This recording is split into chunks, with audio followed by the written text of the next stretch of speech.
agora dessa grande obra do Dr. Vicente Kleber, uma valiosíssima contribuição para o direito, cidadão devotado à pesquisa, para fazer, eu li esse livro, e para fazer uma obra com essa envergadura é preciso muita dedicação, muito compromisso para deixar um legado para as próximas gerações, contribuindo de forma decisiva para o aprimoramento do direito.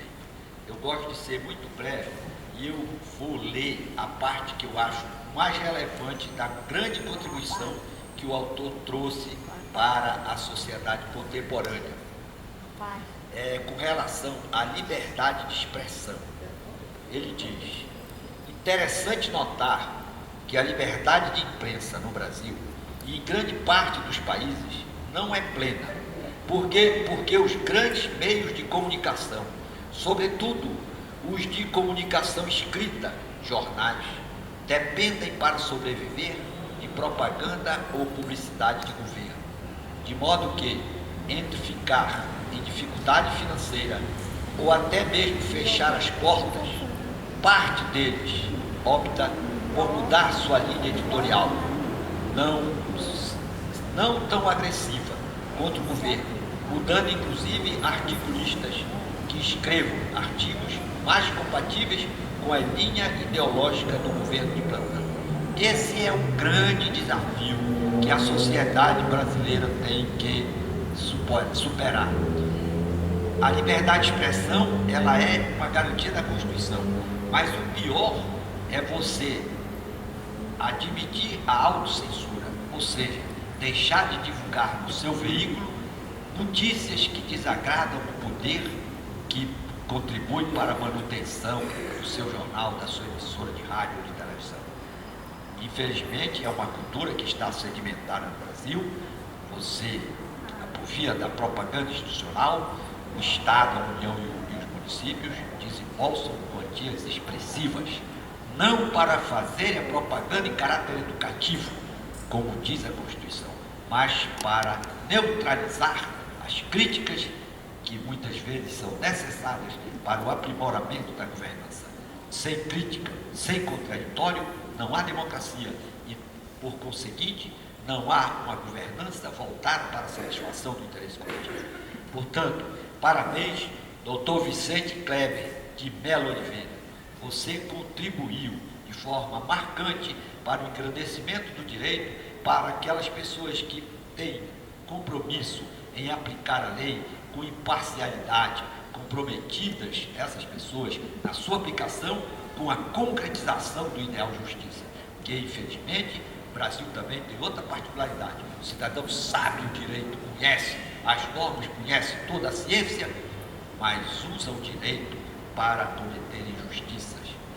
Precisamos, com obras desse porte, que os professores, os educadores, os formadores das novas gerações de juristas no Brasil propaguem a ideia da justiça como virtude, que se resume em não fazer com outro aquilo que a pessoa não deseja que lhe faça. Só assim teremos grandes autoridades, grandes aplicadores da lei que engrandecerão a nossa nação, para que nós possamos superar esse estado absolutamente inadmissível, em que a pessoa não pode andar na rua sem ser ameaçada de perder o seu celular.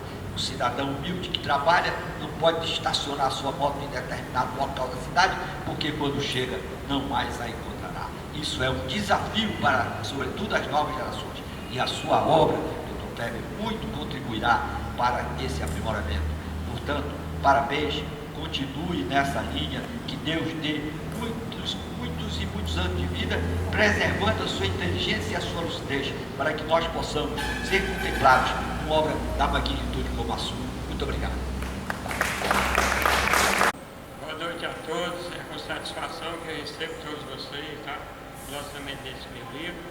E antes de discorrer sobre o livro, eu vou retroagir no tempo aqui, mais ou menos 43 anos.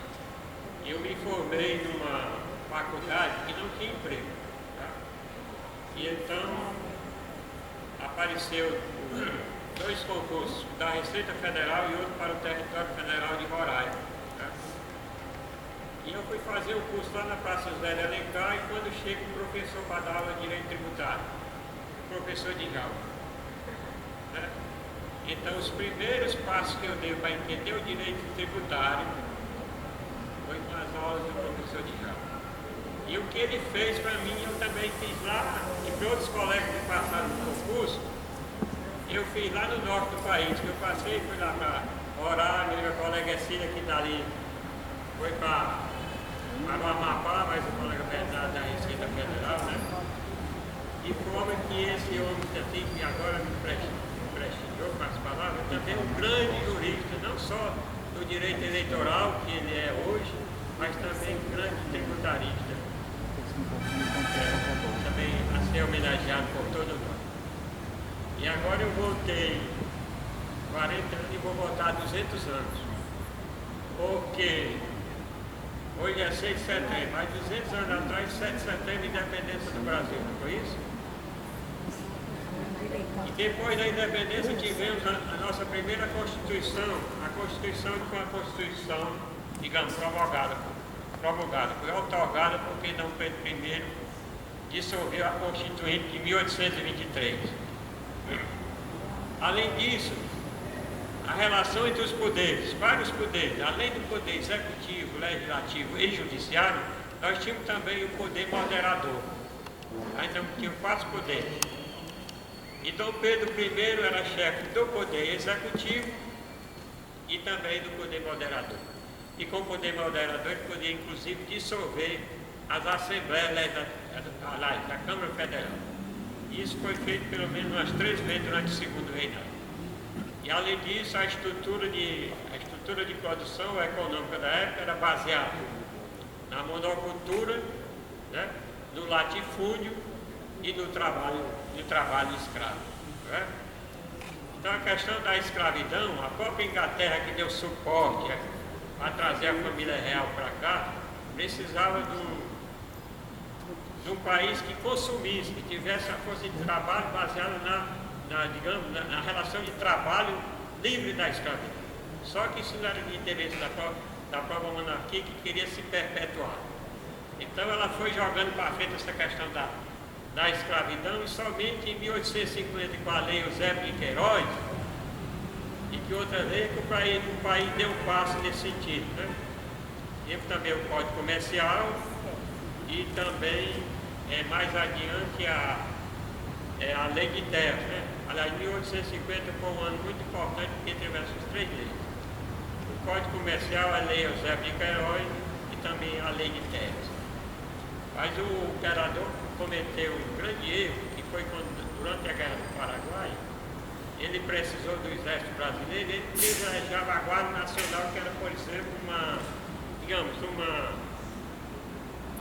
não era como o Exército, que era uma instituição do próprio Estado, né? Tá certo? Era como se fosse uma milícia. E depois que o Brasil venceu a guerra, o Exército se organizou e achou que deveria, por não ter sido valorizado, ter o direito, digamos assim, como ator que pudesse mudar os rumos do país. Então, a partir de então, o Exército passou a ser contra a monarquia. Foi a época também que surgiu o Partido Republicano e o movimento abolicionista, que também era contra a monarquia. Então, foi questão de tempo para você derrubar o império. E como disse o jornalista Aristide Lobo, o povo assistiu aquilo atônito, sem saber o que estava acontecendo, né? Passando da monarquia para a república. E um detalhe, hoje a Constituição brasileira tem mais de 100 e poucos emendas que alteraram. Durante o período do Império, a Constituição foi alterada uma vez, tá certo? O ato adicional de 1834. Então você vê a estabilidade, a falta de mobilidade social da época. E a questão também da representação política. Em 1881 nós tínhamos cerca de 12 milhões de habitantes e só tinham 1.500 eleitores. Além disso, o voto era censitário, né? Quer dizer, só votava os homens e quem tivesse determinado nível de renda, tá certo? Então veio a República. Quais foram as mudanças significativas que houve durante a República? passamos da monarquia para a república, presidencialismo, federação, tá certo? E também importamos o impeachment e o sistema bicameral, todos baseados no direito norte-americano. Aí vocês perguntam, olha, e por que não deu certo? Se nós importamos todos esses institutos, república e presidencialismo. Basta dizer para vocês que Dom Pedro II passou 49 anos, 3 meses e 22 dias como imperador. Será que nós hoje aguentaríamos um gestor, um presidente da República passar quase 50 anos no poder? Então veja a mudança significativa. A partir da mudança de monarquia para a República, nós podemos eleger os dirigentes do país, digamos, periodicamente. Essa foi a grande mudança que houve. Ora, isso nos Estados Unidos, um país que já estava despontando como o primeiro país do mundo desenvolvido, democracia e tudo, passando a Inglaterra para trás, por que nós não estamos certos? Se nós importamos todos esses institutos do direito norte-americano, federação, né, presidencialismo, república, por que não estamos certos? Porque lá, antes eles fizeram as 3 ex-colônias, Massachusetts, Delaware, a Carolina do Norte, Sul, etc., eles já eram praticamente aquelas colônias autônomas, já tinham praticamente independência, inclusive do ponto de vista administrativo e também até judiciário. E aqui não, nós éramos um país unitário, onde as províncias eram apenas meras unidades administrativas. Tá certo? Além da falta de consciência política e, digamos, e a ascensão das pessoas em termos de educação e demais benefícios sociais. Tanto é verdade que no século XIX se dizia, o Brasil não tem povo. E por que não tem povo? Porque os 4 elementos do Estado é povo, território, soberania e finalidade. Então, se nós não tínhamos um povo, nós não éramos um Estado, digamos, completo do ponto de vista jurídico e institucional. Bem, mas a Primeira República, então de 40 anos, houve várias distorções de questão das eleições, né? Digamos, a política dos governadores, das oligarquias locais, inclusive com a família Scioli aqui no Ceará, não foi isso? Fraude nas eleições, voto de cabresto, coronelismo, etc. Então a Primeira República foi, maculada por todas essas distorções. E agora eu vou dar um pulo da Primeira República para chegar na Constituição de 88, porque nós variamos entre fechar o regime e entre abrir, entre democracia e ditadura, e isso houve avanços e houve retrocessos. É isso? Para nós chegarmos na Constituição de 88 eu falar do livro. Pois bem, chegamos na década de 80, os maiores problemas do Brasil eram inflação, déficit democrático, a questão da dívida externa, né? E também a volta das eleições diretas, inclusive para a presidência da República. E todo mundo já sabe da história que foi que aconteceu com o Tancredo Neves. Ele foi eleito pelo voto do colégio eleitoral e logo depois, em 85, houve uma emenda constitucional que convocou a Assembleia Nacional Constituinte. Porque o país, de todo esse período de altos e baixos, de democracia e de regime fechado, precisava de uma nova ordem. Então a emenda constitucional 26 de 85 estabeleceu a Constituinte, foi trabalhada de 1987 a 1988, cerca de 20 meses, né, só trabalhando, discutindo os problemas do país, tá certo? E um dos problemas que marcaram a Constituinte foi justamente a questão do mandato do presidente Sarney, que dizia que era 6, e a oposição entendia que era 4, no final das contas estabeleceu-se um prazo de 5 anos, né? E outras questões também, que eu inclusive gostaria de falar para vocês, é do Saulo Ramos, que tem um livro chamado Código da Vida, e ele foi nomeado consultor-geral da República do Sarney. Então ele fala o seguinte, que naquela época ainda o Brasil não tinha um órgão para defender o Brasil. Por exemplo, se litigasse contra a União, a maioria dos advogados ganhava as questões. Então foi aí que surgiu a Advocacia Geral da União, né, que é o órgão próprio de defender os interesses do país. Tá? E também, por exemplo, os deficientes físicos, não tinha uma lei que protegesse o deficiente físico. Tá? A questão também da Defensoria Pública, né, que defende as pessoas que têm menos condições financeiras para lutar pelos seus direitos. Né? E outros direitos que estão no artigo 5º, tá? Por exemplo, vários institutos que nasceram, por exemplo, do mandado de injunção, que é um instituto novo, né? Do habeas data, né? E também do mandado de segurança coletiva. Né? E agora eu vou encerrar com o motivo pelo qual eu escrevi esse livro. Em 2014, o jornalista Vitor Bortolotti publicou uma matéria no Jornal Povo, dia 28 de agosto de 2014. E ele levantava o seguinte, que a Polícia Militar Civil estavam fazendo ações nos bairros, subúrbios, né, nas áreas menos, digamos, privilegiadas da cidade, estavam entrando em todos os domicílios com mandado de busca e apreensão coletiva. E ele disse o seguinte, aquilo era uma excrescência jurídica, porque à luz do artigo 240 e 241 e seguintes do Código de Processo Penal, você só poderia entrar individualmente em cada caso, e não coletivamente. E ele disse o seguinte, eu quero ver alguém da aldeota, e eu estava morando aqui na Afonso Celso, né?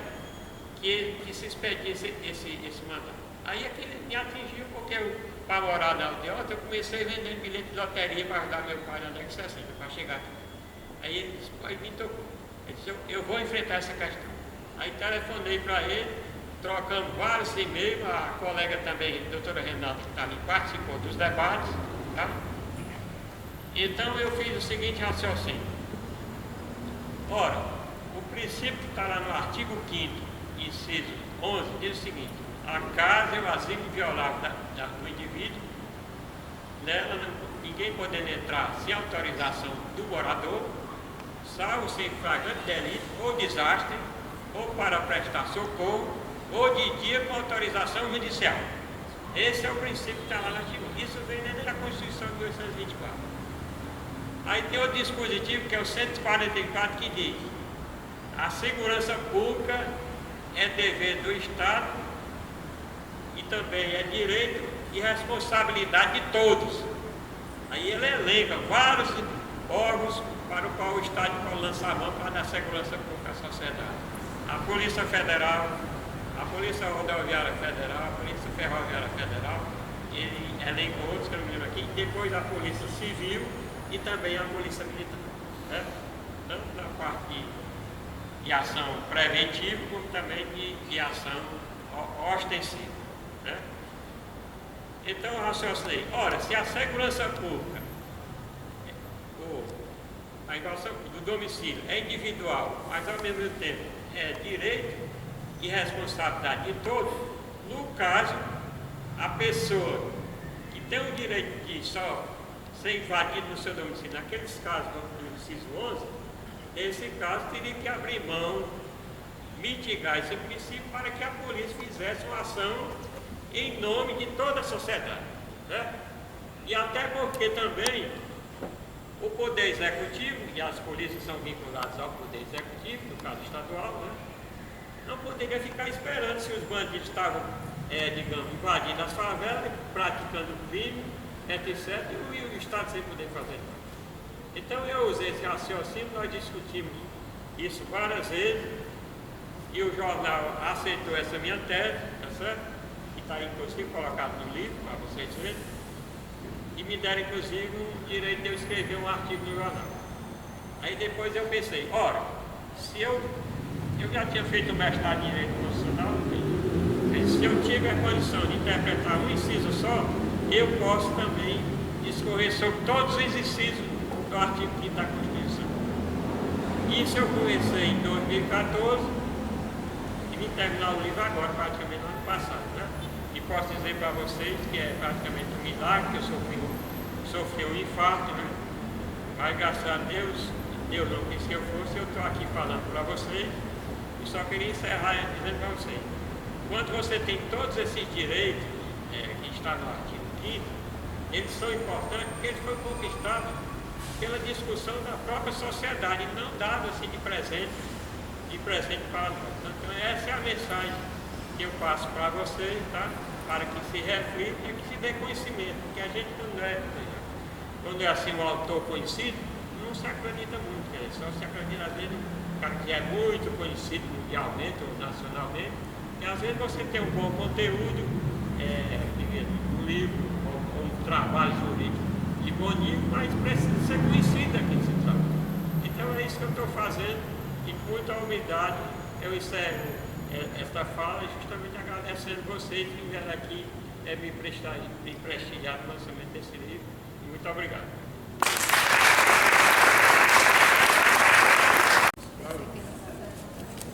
Fez, né?